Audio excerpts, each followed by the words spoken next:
nos compatriotes. Donc, on est sûr que ce sont nos compatriotes. Maliens. Le ministre lui-même dit nos compatriotes. Donc, on est sûr que ce sont nos compatriotes. Si on est sûr que ce sont nos compatriotes, comment est-ce qu'on sait ça? C'est parce qu'ils ont des documents maliens. Maintenant, on dit compatriotes binationaux ont été refoulés. Dans cette seule phrase, il y a beaucoup trop d'incohérences pour moi. Moi, je vais vous lire. Dans cette seule phrase. Je vais vous lire ce oui, mais pour vous, c'est dit à quoi? Pour vous, c'est Komarchi, c'est-à-dire que on doit aussi, Mohamed Chérif tout de suite, mais si vous devez analyser aussi la dimension politique de l'affaire, est-ce que ça peut aussi renseigner, est-ce que ça peut aussi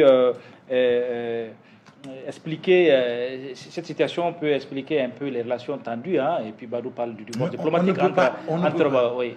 En fait, même si c'est le cas... Est-ce que c'est un non-sens diplomatique, par exemple? Je pense que dans la sortie du ministre, il a un peu aussi évoqué le fait de la réciprocité. Je pense qu'il a évoqué. Non, je ne dis pas que ça tient, je pense qu'il a évoqué. Et ça, c'est ce qui est effrayant, parce qu'on ne peut pas vouloir faire la réciprocité sur le dos des Maliens. Binationaux ou autres, ça reste des Maliens. Donc, quand c'est des Maliens, il faut faire en sorte que des Maliens ne souffrent pas de ce type de difficultés. Si on prend des décisions politiques, on le dit tout le temps, le terme c'est quoi? C'est le centre de gravité, c'est la population. Donc, si on dit que c'est les Maliens le centre de gravité, quand on prend des décisions politiques, on fait en sorte que des Maliens n'en souffrent pas. Et c'est quelque chose de très important qui aurait pu être fait. C'est aussi un ministère qui a beaucoup à faire, mais qui n'est pas très visible, qui ne communique pas. Ce qui est peut-être contraire même aux habitudes du ministre actuel. C'est le moment d'utiliser sa force de communication habituelle pour communiquer autour de choses comme si, pour que les gens soient avertis.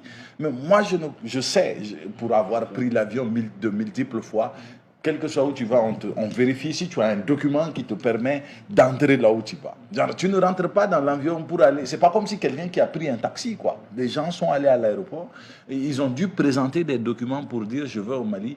Et pour qu'on les laisse entrer dans l'avion, soit ils ont un passeport, soit ils ont un visa, soit ils ont un document qui prouve qu'ils sont maliens pour qu'on les laisse entrer dans l'avion.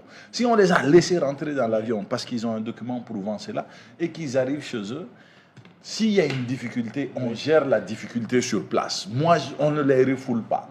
On gère la difficulté sur place. On fait en sorte que les gens comprennent que, attention, dorénavant, nous allons opérer de cette façon-là. Et on communique autour. Mais on ne refoule pas des Maliens sur le sol malien. Quoi. Ça, ce n'est pas... On ne refoule pas.